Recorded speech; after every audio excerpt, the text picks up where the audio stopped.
Thanks, Christopher. Hello, everybody. We're going to go straight to questions for Coach Smart. So let's go ahead and begin with Dean Legge, and then we'll go to Anthony Dasher. Kirby, I know y'all are getting other things ready during the week or this time. Your offensive line seems to have sort of picked up as 4 games have gone on, certainly compared to the Arkansas game.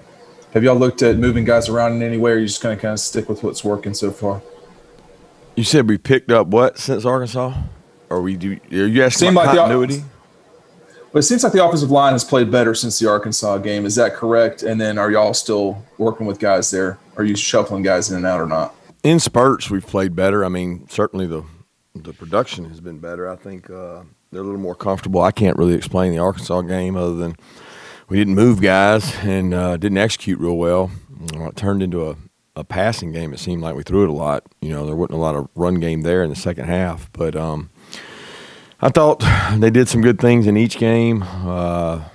We've got some guys that have played, between Trey, Ben, and Jamari. They've played a lot of football. Even Schaefer played a lot of football for us around here, and they're playing at a better level, probably not where we need to in terms of being elite. But they work hard each day, and we shuffle guys in practice. We have to be prepared for an injury, so the second 5 have all worked, and each one of those guys in the first 5 have kind of doubled up at a second position as an emergency situation. But it's really right now about developing the younger guys and continuing to get them better and trying to get our first guys to execute at a higher level. Hey, Coach, what was Stetson's goal going into the bye week as far as practices is concerned, and how do you think he's been able to do thus far?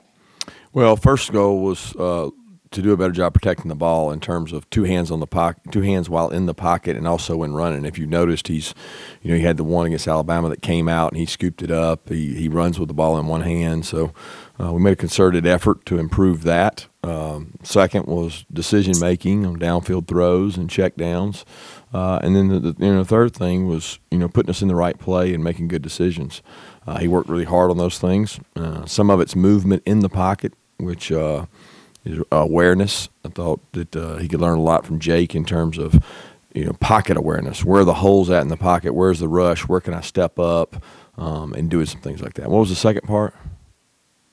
No, just how he's able. You've answered the question. Just how he's been able to do so far. I think he's done well with that. I mean, it's hard to simulate that because we don't have games, but we try to do it with competitive third down and in pass periods. Thanks. All right, let's go to Jake Rowe and then Chip Towers. Hey, Kirby, I wanted to check on Kenny McIntosh and what you've been able to see from him this week and his status as far as injury goes, and also Monty Rice. I know Monty has been dealing with a little bit of a foot injury. What do you expect from those two this week?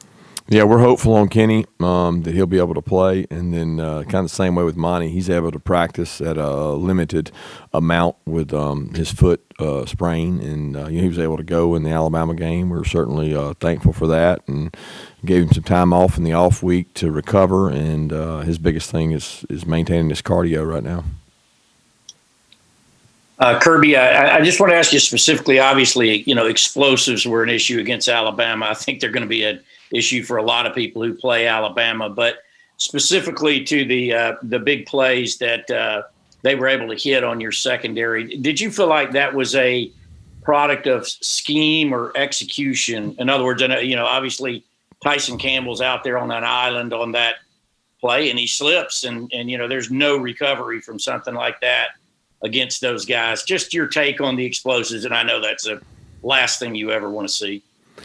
Yeah, I mean, first of all, it's in the past. We did corrections the Monday after the game, and we've been past it since then. And the most important thing is that we don't continue to give them up. When you play the style of defense we play, and you play how you have to play to stop Alabama, I mean, is it easier to hand the ball off to Najee, or is it harder to throw and catch it?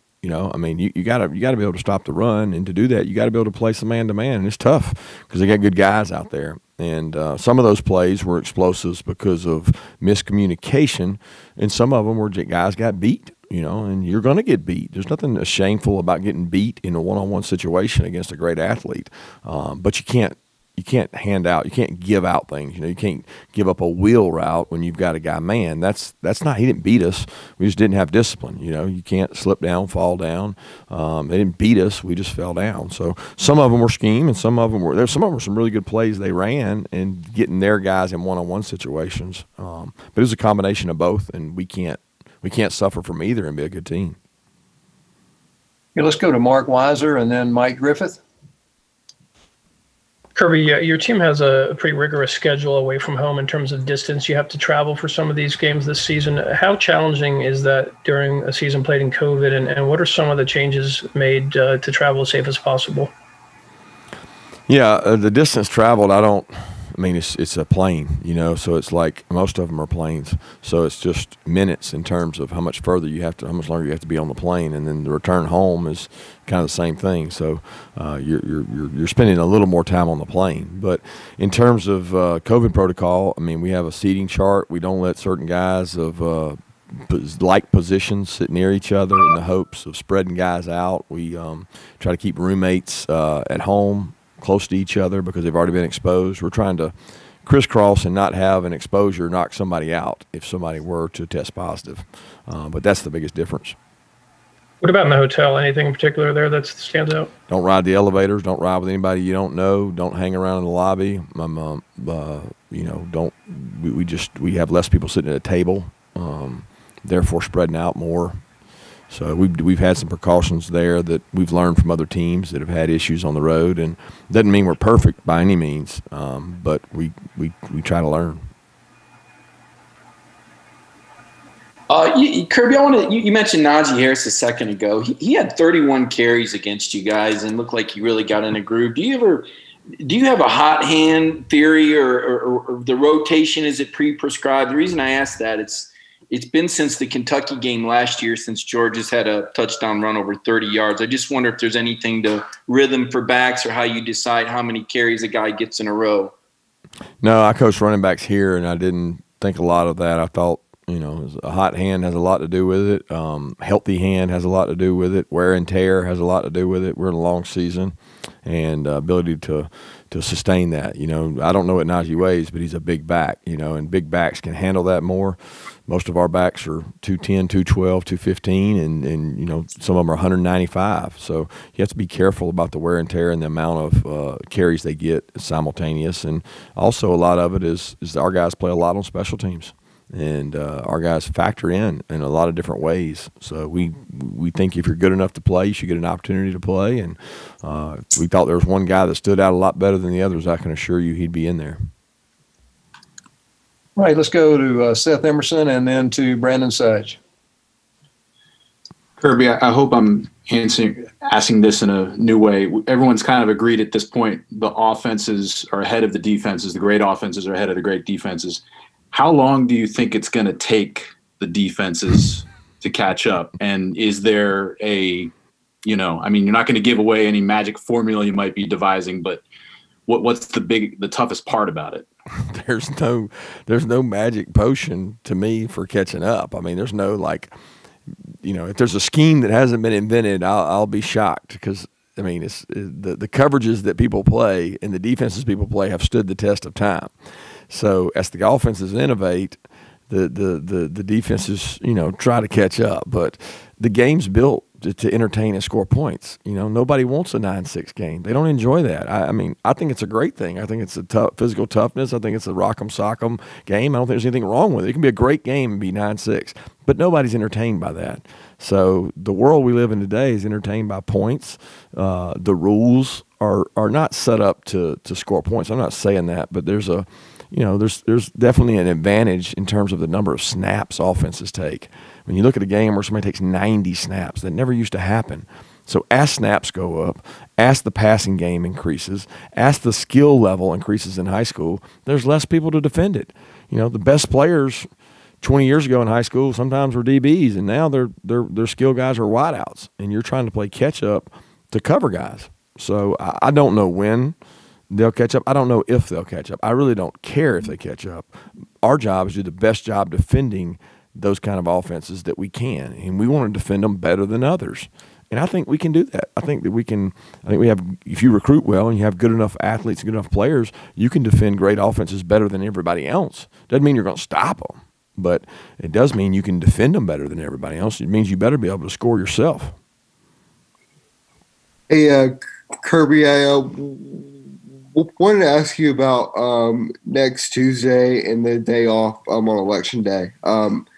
How have you guys kind of interpreted that role in terms of what you guys can do as a team? Like, do you guys plan to go vote as a team? Do you plan to have any activity like that? And how does the off day kind of change anything, your perspective on that?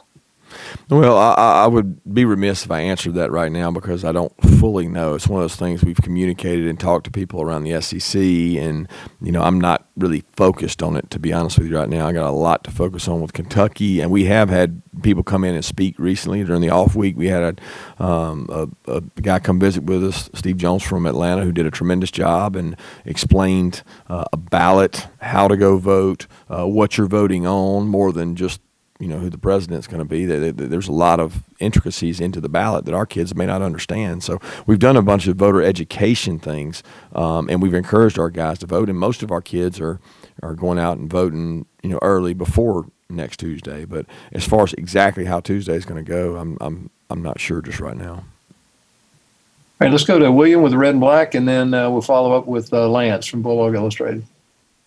Hey, Coach. Looking ahead to Kentucky, not the most productive offense and obviously a really run-focused team. Do you feel like you can be extra aggressive, especially with your front seven, knowing they're going to keep it on the ground for a lot of the game? Well, I definitely think that you have to stop the run when you play Kentucky, first and foremost, okay? I'm sure they're over there, searching for ways to increase the passing game and do a good job because they know that they can't be one-dimensional. They know that. They got good football coaches. They're looking for things that complement what they do, and they've been successful doing it. They weren't real successful in the last game doing it, but they've been successful before doing it. They had great success 2 years ago against us throwing the ball, especially late in the game. And it was with Terry Wilson. So for us, we got to worry about us, and we got to go out and play a good football game. We got to out-execute them. We got to have our guys mentally and physically ready to play because I know the coaches on Kentucky staff. They do a really good job. They'll have their team ready to play. Hey, Coach, I recently spoke with one of your former players who's over at Sanford, Joel Goins, and followed up on Brandon's question, not how the voting is going to go next week, but he said people inside their locker room over there in Birmingham are just – they're excited. They're, ready to vote. Is there any inspiration inside your locker room for all that? Yeah, our guys have been very adamant. We've had an athletic department push to try to get 100% of our student athletes to vote, and we've encouraged our players to be part of that. And that was one of the things early on in the process that was very important to them. It's why we took them down and got them all registered, and a lot of them have voted. So the hope is that all of them will, and we're certainly going to give them the opportunity to do so if they want to. Okay, let's go to Connor Riley and then Palmer. Hey, Kirby, in the wake of the Jalen Waddle injury, there's been a discussion of playing your best players on special teams, and I know that's something you're very passionate about. How does continuing to play them on special teams sort of help them continue to develop, especially when they're already playing big roles on either offense or defense? How does it help them what? Continue to develop. Well, I mean, it's obvious to me it helps their team win the game. I mean, isn't that the objective, to win the game? I mean, I don't know. I don't know when it became that special teams is higher. If special teams is higher risk to get injured, then I don't want my son on it. I mean, well, let's take it out of the game. I mean, that's not fair. It's not fair to go back and try to second guess who's on special teams because there's 11 young men on our team and 11 on their team. And if it's any more high risk, then, I mean, that's what the safety committee does. They come out and put things in. You can't have a wedge. You can't have a two-man shield. They've done all these things to protect from injury. Injuries are going to happen in football, guys. It's going to happen, and it's very unfortunate. And I'm sick for that young man because he is as electric a football player as I've ever seen. And he's a great football player, and he's a great kid, and he's fun to watch. I mean, he created all kinds of problems for us in terms of special teams.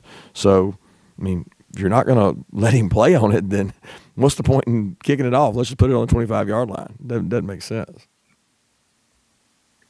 Kirby, how would you assess your defensive line play so far this season, specifically the outside guys and their ability to get to the quarterback?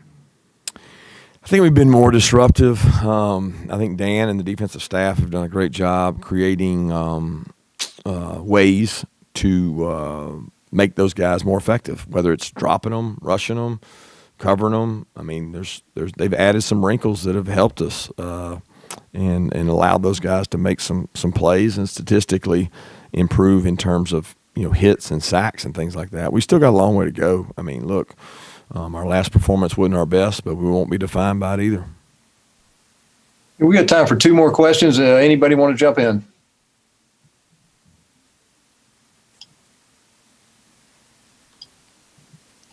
Anybody? Last call. Hey, Kirby, you might have talked about this a little bit yesterday, but Joey Gatewood, when you looked at film of him, there isn't that much I know, but what are some of the things that stand out if you guys have to face him? He's big, very athletic, maybe not as fast as Terry, straight line fast, but change of direction. He's really good. We recruited him out of high school, knew a lot about him, throws the ball well, good decision maker. He's been there for a while now, and I'm sure like everybody, they wish they'd gotten spring to go through things. But, they didn't know for a while that he was going to be deemed eligible, and from the time he has, they've worked him in. They've gotten him playing time in some games, and I certainly respect him and think he's a really good football player because he's big, physical, hard to tackle, and in that offense, when you combine the ability to throw, you can imagine if Lynn Bowden was a better passer last year, how hard it would have been to defend. Matt Landers and Owen Condon, coach, any update on their health status? Anybody else out for the game? Yeah, Matt is good. He practiced today. He's doing good. He's still got lingering effects, but we think he's going to be able to play, and he's done a good job. Owen is I think he said he's at 95%. He's taking all the reps with the twos at right tackle, and I think he's back good to go. All right, thanks, Coach. Thanks, everybody.